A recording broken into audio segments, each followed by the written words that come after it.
好的，大家早安，早上好，这里是小雪。那么呢，又回到了我们的 Shadow Bus World Beyond 的时间。那么呢，我们今天呢要来做什么呢？我们今天呢就是要来为大家介绍。目前呢，我们开服也已经将近1个礼拜了，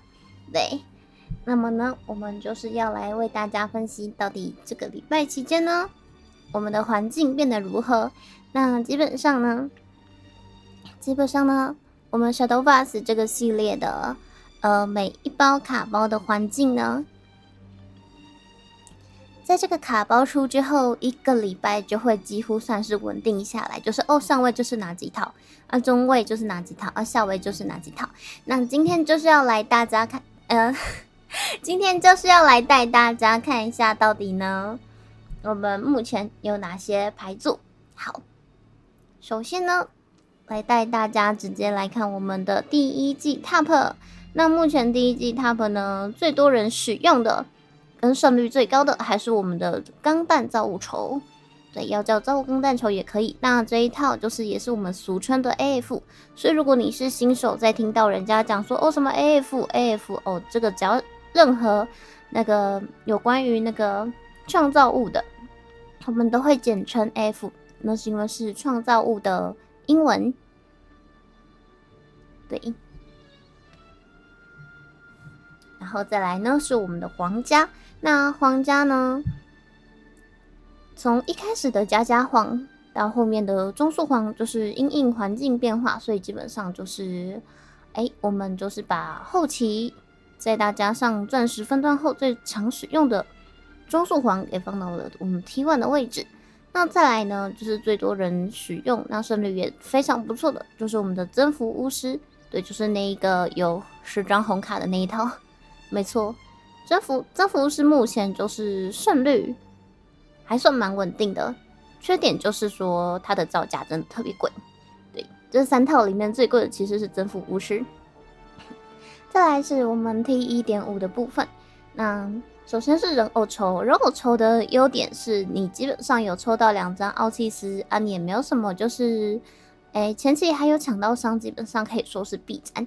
对，然后缺点是呢，如果你没抽到，还是说就是你前期真的不得已，还是遇到钢弹造物仇的时候呢，你其实是会有点偏裂开的。对，但人偶抽在大部分不管是前期解赏还是后期斩杀都有着一定的强度。对，所以最后呢，还是把它放到了 T1.5 的位置。再是家皇，那家皇算是比较前期分段最多人使用的东西，但是比较可惜的一点是，就是在后期钻石分段的时候，其实家皇会有点后继无力的感觉，就是前期如果没有拼到提早斩杀5turn6turn斩杀，那其实拖到7、8、9 turn，不管是对上 T1 的哪一副牌，其实都会非常不舒服。所以最后我们把它放到了 T1.5 的位置，就是个适合新手，但是呢上到上位环境后会开始渐渐无力的一套。再来是我们的虫虫连击精灵。那精灵呢本身算是一个造价特别便宜但难度特别高的一个职业。那最近相信大家就是如果有在查攻略的人，也会有看到我们的这一套牌组。那虫虫连击精灵呢，有的人就是会放虫，有的一定会放虫有的人会放阿丽亚，有的人会放可能混个老头啊，混个皇后啊，那其实就是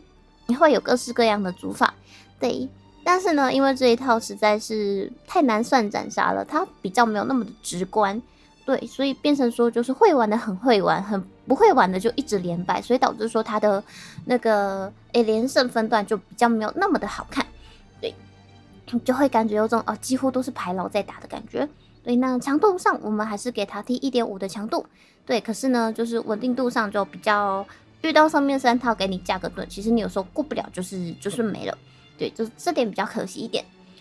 那这边就先把它放在 T1.5 的位置，那大约是它可以在8turn的时候可以拿到10几点的高斩杀。那这也是 T2 的套牌，T2 的套牌就是目前也是有看过蛮多人就是他们有拿到10连胜的。对，T2 以上基本上都是还算蛮稳定10连胜。那一套是中速夜魔，中速夜魔的话是有打我们的凯尔贝洛斯的一套牌。对，那主要也是拼一个前期的前期的那个快攻，然后后期再用那个格鲁解头，再来就是或者是呢，他们就是会用狼哥去解场，然后可能一样是干头，就是比较算是直伤的部分。那跳飞龙的话呢，就是比较仰赖说前期适时的解场。对，如果你前期有办法准时下到一个阿波罗去解全部的场啊，后期呢快速跳飞上去，那不管是哪个职业其实都非常不舒服。那你8费过后就蛮仰赖说例如说卧龙啊，然后捕梦暗龙啊，然后创世龙啊等等，就是蛮看你手上到底有没有什么针对该环境、针对该职业就是适用的东西。对，那这件事情会导致说它有时候你手上没有，那就没了。它前期的一个解场是稍显不足的一套职业。对，那再来是看一下我们的 T3。那 T3 的话，我就是给这3套职业是一个 T3。那这3套职业其实也是有人打到10连胜以上。对，但是呢，一样的问题就是你遇到一些 T1 的套牌呢，你可能解场比较没有那么的足够，或者是你手上刚好就是抽不到。对，那在解场比较缺乏的情况下，那你手上如果没抽到，有时候你就被干死了。对，那首先是我们的护符教。那护符教其实它的解场牌算是蛮多的，但有时候有没有准时到手上就有点偏小尴尬。对，那大部分的组成还是由护符，所以如果说你在遇到像是皇家前期没有合适的解场，你可能就下去了。对，但是如果你能撑到后期呢，算是非常不错。那护符教本身打巫师还算是可以，对，但是打复仇基本上没赢过。再来是快攻夜魔，快攻夜魔的话也是一个目前看到最高的斩杀呢，是有看过4T 5T 就可以斩杀的。那就是有点偏说我既然在这个职业呢，我们在这个环境已经下水道了，那我就拼快攻，然后在我死之前就先让你死的这个概念。那快攻夜魔基本上是拿来抓巫师的，对，抓巫师居多。因为我们的环境里面还是有机会遇到巫师，那导致说本来下水道的职业却突然的崛起了，对，这是这个原因。但是一样，就是如果说你遇到的不是巫师，那其实快攻夜魔偏劣的情况还是居多的，对。那是例如说遇到龙族，可能就是看他就是有没有办法谁扑伤扑得快啊，因为夜魔解场其实还不错，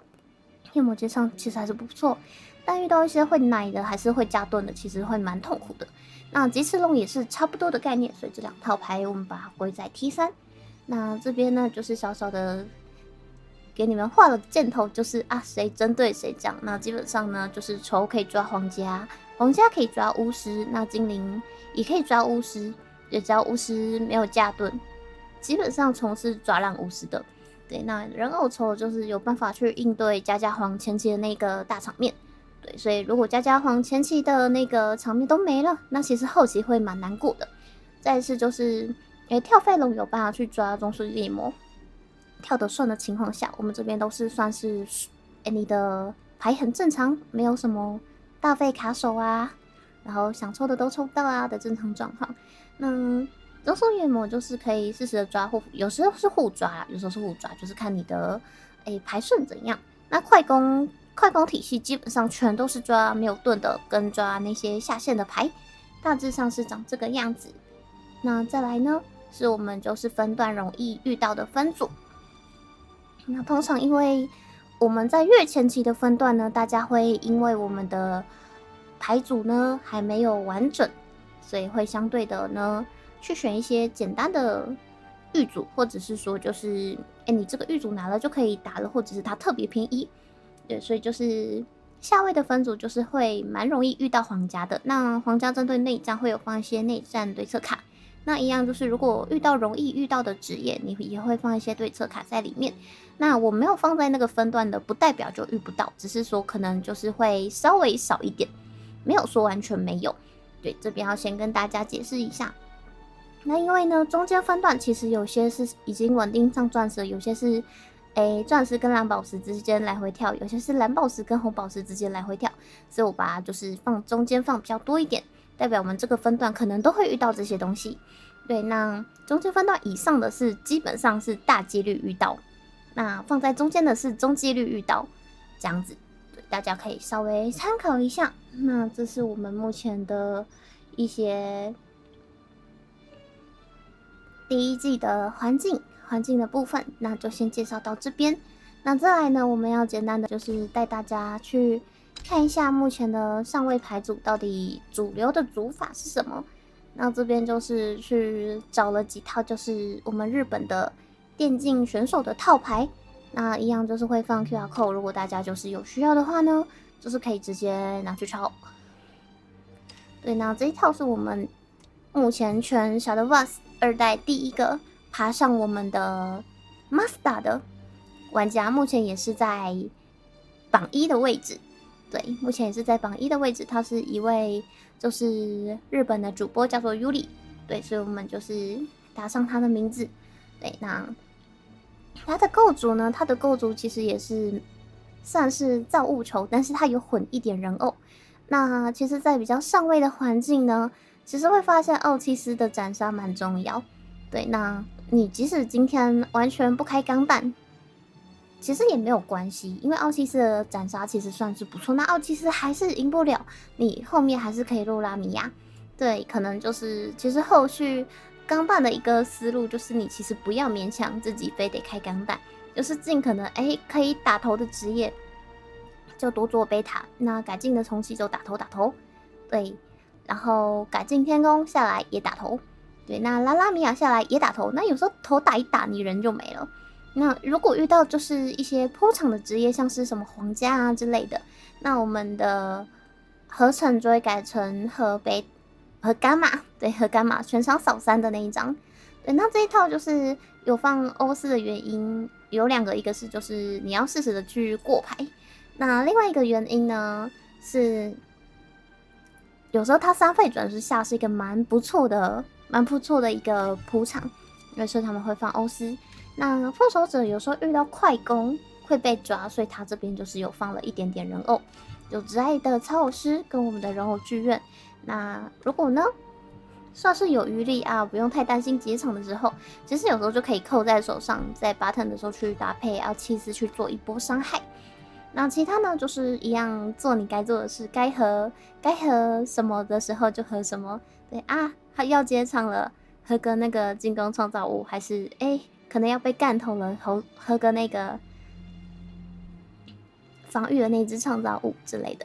对，那这是目前我们榜1的一个造物构筑。那因为造物算是一套非常怎么讲，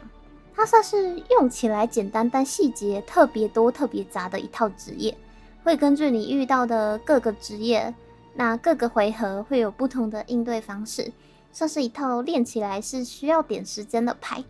对，但是呢，如果你练起来算是胜率会蛮稳定的，要结场有结场，要斩杀有斩杀。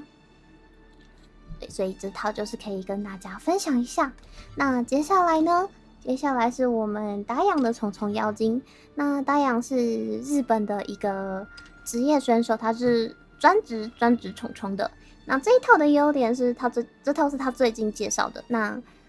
因为他是专职的精灵玩家，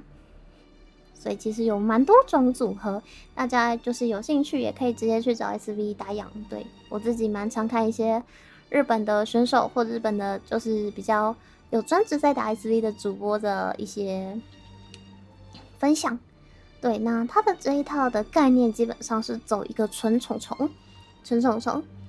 那原则上呢，小梅就是拿来结场来连击3结场。那开场可能你会拍一个水之妖精，那这个回手呢，你可以稍微留一下，因为它可以去做一个结场外加一个回手动作。那回手对精灵牌来讲特别重要，尤其是你在斩杀回合的时候。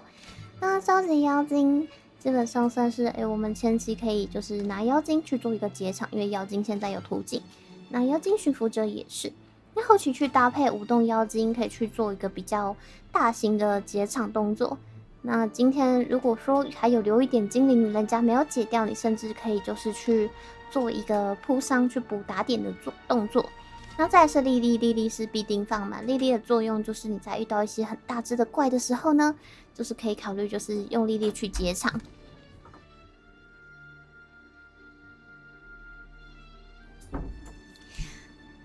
对呢，就是他有放了一个蚱蜢，那个蚱蜢基本上也是拿来抓虫虫用的，对，因为它这边就是只放一张，对，只放一张就是抓虫用的。然后再来圣树权杖，圣树权杖算是你会比较需要准时派下去的一张护符。结上护符呢，可以就是一样直接让虫虫回手。对，再来是熏焦天宫，熏焦天宫的话呢，它可以去做一个结场，并且去做一个分配伤害。那因为通常我们的精灵是蛮难去缺手牌的，蛮长就是就是满9张，所以等于说是一个9点的分配伤害。那以这点来讲呢，基本上已经可以解掉很多，不管是复仇还是皇家的铺场。那你解掉你的铺场，你就有办法去赌对面没有盾去做一个斩杀的动作。但是贝鲁也是一开始你可能会考虑抓的。那抓贝鲁最主要是说，因为它会降费，那所以有时候等到后期你要斩杀，如果有盾的话，手上有贝鲁，其实你会非常舒服。如果你有0费贝鲁，就是增加虫虫的伤害。我看过就是2张贝鲁丢下来，对，然后把我的盾解掉，然后呢，那虫虫下来，虫虫打头，虫虫回手，虫虫再下来，然后我就死了。对，我只能说精灵是一个它很便宜，但是它相对的技术性应该是比创造物还要高的一套牌。那它的一个概念大概是这样。那再来是就是我们日本的皇家职业皇家叫做那个 Mido， 就是 Mido 做的皇家套牌。那这一套其实跟雪雪那套长得就是差不多，那唯一的不一样是它有就是用一个露比。那露比算是一个前期可以铺伤，也不能说铺伤，前期战场要去找你想要的东西的时候还不错。那因应环境，你可能有时候会需要一些去指定破坏，就是去确保说就是如果你异端武士没有来的话，你还有办法去破坏它。那所以他放了3张的那个天宫。再来是异端武士必定放满，有时候你皇家要斩杀遇到盾的时候，你有个异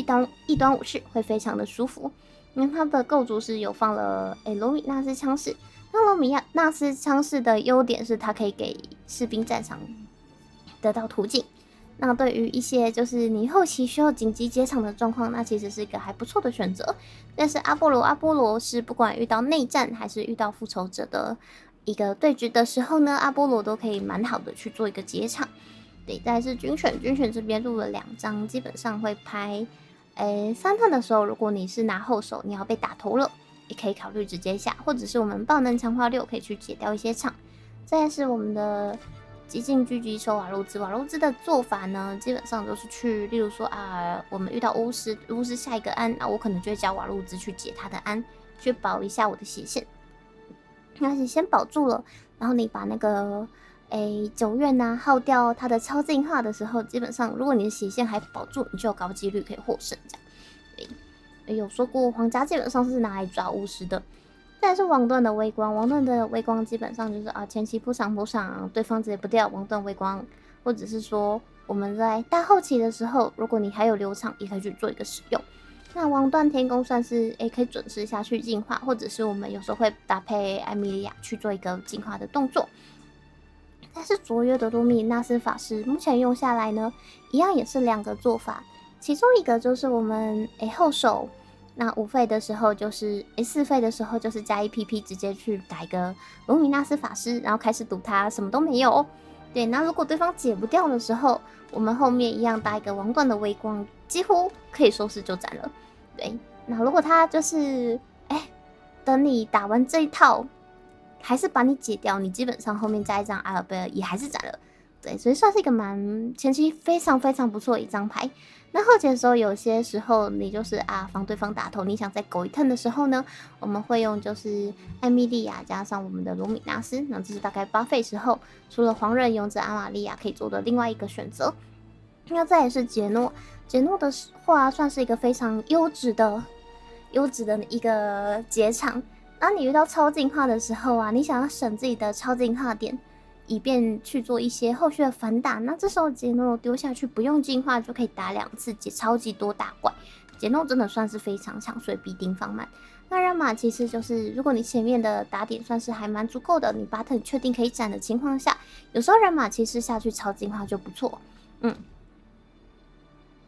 那如果呢，你是比较新手的人，可能你的水比较没那么多的人，你们可能就会考虑人马骑士多放。但我觉得这个构筑算是蛮不错的点是说，如果像我说你前期算是很顺的情况，那你其实有阿尔贝尔就斩了，那你真的不用等到人马骑士，因为你等到Button，想一下那个造物，人家有奥契斯，有洛拉米亚，有天宫，然后巫师人家有九渊。什么都有，甚至他会丢那2只就是银卡大怪给你，很难解。所以有时候人马其实就是看状况，手上有可以用，但手上没有，其实蛮多时候还是会依靠那个阿尔贝尔的那个爆能强化9去扫场，然后扫完场如果有办法打就直接打这样子。那这大概是我们的Mido 的皇家套牌的介绍。那再来是那个 X的我们的巫师套牌。忘记给他换卡背了，来换一个。那里古 C 的巫师套牌呢，算是比较正规的超越巫师，那长得也是跟我们平常组的长得差不多，对，基本上就是这几张，只是说它的那个张数可能有稍稍的改变。那基本上就是前期呢，我们会用米兰去刷魔力增幅，然后召唤真理，基本上就是你在2费的时候可以去召唤昵称具，像加减，如果没被解掉就加减补打点。那彩虹奇迹它这边入了一张，就是一样选一张魔力增幅，通常我们会选择我们的飞跃次元，然后再来是炽天使的福音，你没事做就抽牌，巫师就是一个蛮做自己事情的职业。那理光的证明，可能会有些人想说，为什么没有土之秘书，你还要放理光证明？那放理光证明最主要是说，你有时候遇到皇家呢，他会前期给你打很多伤害，那这时候呢，你去丢一个奶血，其实是个不错的选择。对，有时候呢，就差这一点点，你9月能下去，那皇家就有点不知道干嘛了。对，那这边呢，能不能互解，还是看双方手上有什么，也没有说就是一定会被皇家打死，只是说可能会比较稍微偏劣，但也没有说就是都一定不会赢皇家这样。然后再是要完成课题，提早抓到的话，魔力征服5次，它会变成就是一个1 turn 的抽2，然后解2伤的一张卡片，那这会蛮省费用的。所以通常会建议说，你没事做就丢3 turn，有其他事情就可以让它留着变成1费。但是安哥古雷亚主要是我们在5 turn的时候，如果准时下去，对方会非常不舒服。所以说，如果就是遇到皇家如果有那一张，通常会拿来，就是那张点5的金卡，都是拿来点这一张牌的。那如果对方没有，那你后面呢，如果魔力征服足够，再多加几只狂焰毁灭者，那其实巫师的斩杀线就会稍微提早，会是一个非常舒服的场面。那再是威廉的话，也是你不太需要一开始抓，但是你中期如果有抓到。那你6 turn 如果没有安根古雷亚没事做头快被打爆的时候呢，你威廉下去就可以直接把皇家的场全部解完，算是非常不错。然后再是换鬼之术也是如果你提早有非常不错的一张牌，因为有时候你真的手上没有结场，还是对方铺很大，你安根古雷亚解不完。那有时候你换鬼之术下去呢，你去放个几张式神，还可以途径结场，那他解不掉你就可以干头，那个场面很舒服。对，昨天也是有用这一套打了一个5连胜。再是9院基本上就是一个9费的时候呢，7费的时候开始就是丢下去超进化打头，丢下去超进化打头。那如果是会撑到很后期的那种对局呢，也会考虑就是爆能强化时先贵人，或者是说有些人会加上飞跃次元去做一个 OTK， 但是要做一飞跃次元只能真的10费的时候。对，如果你是9费，那它飞跃次元其实是不够给你爆能强化时的，所以这点要特别注意。那如果说你的对局是9院斩不了了，对，就是如果你遇到皇家，那皇家真的好厉害，把你全部9院用完了，全部的那个进化点也都用完了，那这时候就是我们可能就会考虑边狗，然后边去用撒旦做第2个斩杀的路线。对，或者是你9院真的都没上手，你真的太衰了。那这时候其实就是飞跃次元搭上撒旦的用法，就是我们10费的时候先丢下撒旦，那丢完撒旦之后呢，我们就会飞跃次元0费的降到0费的飞跃次元，你要去看读右手有没有那个？等一下哦，它这里没有写。好，总之呢，我们启示录牌组有一张牌叫雅斯塔路的审判。那雅斯塔路的审判会让对方的那个主战者只剩1滴血，这时候撒旦超进化去撞头就过了。或者是说有些人就是会，你比较幸运一点，你的次元真的全部都降到废了，那你可以考虑就是抽2次，对，然后前面就是去做一些扑伤的动作，然后用及时去打头，或者是剩一点点血，你可能及时抽出来，你也是过了之类的。那巫师的套牌介绍大概是这样，这边就为大家介绍几套，就是那些职业玩家们都在玩什么，给大家参考。那希望这个影片呢，就是可以帮助到大家，可以稍微知道一下，目前的环境情况，以及说就是如果有想要去做一些套牌的参考，就是可以去参考看看这些职业选手所做的套牌。那今天的介绍就到这边，感谢大家。